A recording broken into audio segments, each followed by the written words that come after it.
Hi, it's Wednesday. That means that you get to hear me talk again. Um, so this week's topic is coming out to friends and family. Um, I I feel like I'm probably like the oldest out of everybody on this channel. Um, I'm 25. So I kind of came out later than most of you, and it came out while I was in college. So for me, coming out to my friends was the easiest part because what had happened is that I transferred schools. Originally went to a school in upstate New York and had to transfer to a school here in Connecticut.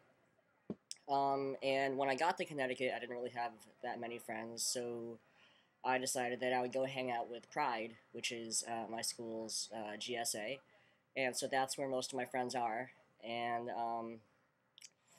I went to my first Pride meeting, and my friend Bryce said, "So, what are you?"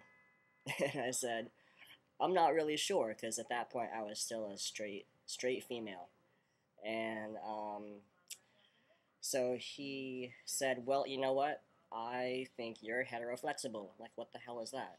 So, and I guess that means that you're straight but are not opposed to dating somebody of the same gender, same sex.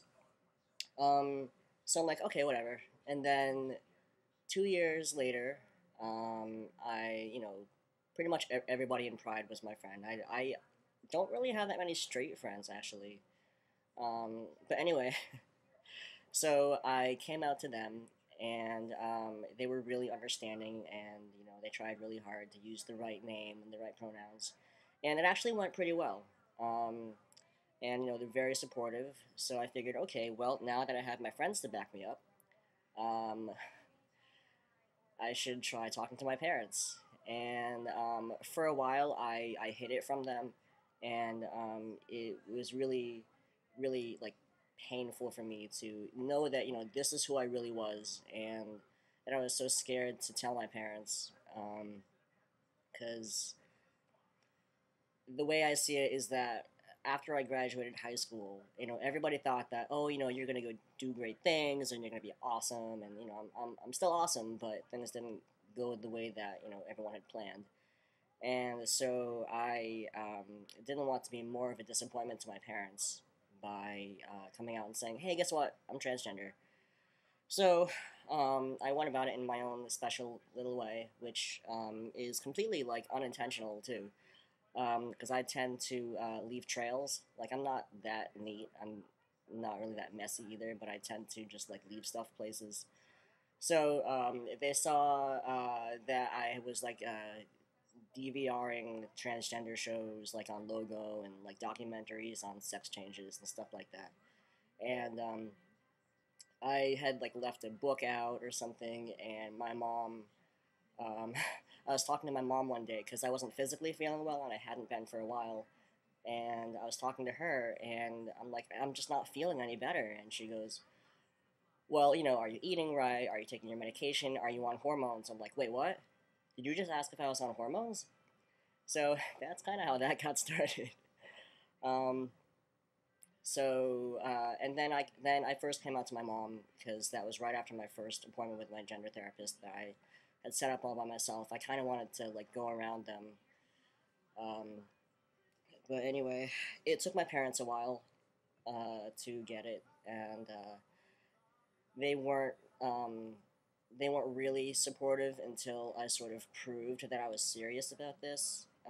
Meaning, right before I got my legal name change, um, I decided that I was going to go to Office Max and buy a whole bunch of those "Hello, my name is" stickers, and write Casey on every single one of them, and put them all on my door. So that kind of that's my own little passive aggressive way of being like, hey, you need to do this, and they started to make more of an effort. And then when I got my name changed, they were working a lot harder to call me Casey because that's my name legally, and has been for over a year now. Um, and It's kind of hard because my mom is the cantor at our synagogue, so everybody pretty much saw me grow up, and that was really hard for me because it's like, oh, well, what are people going to think of me now? What are people going to think of my mom? You know, it's kind of like the whole, preacher's daughter has to be perfect kind of thing. Well, the cantor's daughter is now the cantor's son, so oops. But nobody really seems to be put off by it or anything, which is great. My dad is very supportive now, uh, so that's awesome. He's still struggling with some parts because at work people ask him, so how's your daughter, and he doesn't really know how to answer that. So I kind of feel bad for him because I personally don't know what to tell him. So that's it. And let's see, questions for this week. Alex asked about quirks that we have. So for me, um, one of the things that I really like are pens and like office supplies. That's like Christmas for me. Back to school shopping. Oh my gosh, you have no idea. So I really like fountain pens, and I actually work in a store that sells a whole lot of them. And so this one right here is my favorite. It's a pelican, and it's pretty. Yeah. His name is Fang because it looks like a fang. But anyway, so I have a couple of those. I've had this one for maybe 3, 4 years or so. Um, let's see, another thing. Oh, when I was in high school, I was pretty much obsessed with this group called the Moody Blues, which were really big in like the 60s and 70s. And now they're all like 70 or something. I like their music, and their concerts are pretty much the only concerts that I've ever been to. And when I go, I'm like this like screaming fangirl. It's really weird, but so those are just some of my quirks. Also, I'm a word person. Like if I'm bored, I try and like make words out of other words, and like I like crossword puzzles and Scrabble and everything like that.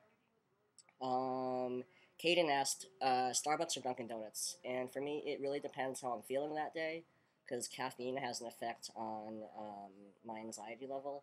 So, like, if I'm good, like if I'm chill, then I'll go to Starbucks and get that. Or if I just feel like having a hazelnut coffee, I'll go to Dunkin' Donuts. But in any regard, when I do drink coffee and it's at home, it's usually Dunkin' Donuts, and it's usually in this awesome mug. This is like my favorite mug ever. I really don't know why, maybe because of the rainbow, but it's freaking sweet. Um, so awesome. Um, Miles asked, state that I want to live in. I really like California. I like San Francisco. The weather is great, like pretty much all the time, and there's a lot of gay people. So that's pretty cool. And my uncle lives there, and I've been there a few times, and it's just great. It's awesome. I really like it there. I also really like Seattle, um, but Seattle is too overcast for me. Um, so I think San Francisco would be, an awesome, awesome, awesome place to live. A country that I want to live in. I'm not really sure about living in, because I kind of like the U.S. Um, but I really, really, really, really want to go to Scotland because I just really, really do. That's because I'm Scottish, and that's like where my Scottish clan is from, and it's cool because we have an island and it has a castle and all that good stuff. Um, Hayden, how do you feel about matzo ball soup? Uh, it's really good. I like it. Every Passover, we try and see who makes the best matzo balls, whether or not they're sinkers or floaters, or like if they're just in the middle. So that's it for questions, and I'm kind of running short on time. So my question for this week is, do you have any pets? And how do your pets, uh, help you or not help you with your transition? This is my pet, Sophie. She's asleep. She's old. She's 13. And I also have three butterfish. Blackbeard, who looks like a drag queen. Gil, who is a baby, and Harvey, who is a female. Um, so yeah, that's it, and I'll see you next week. Bye.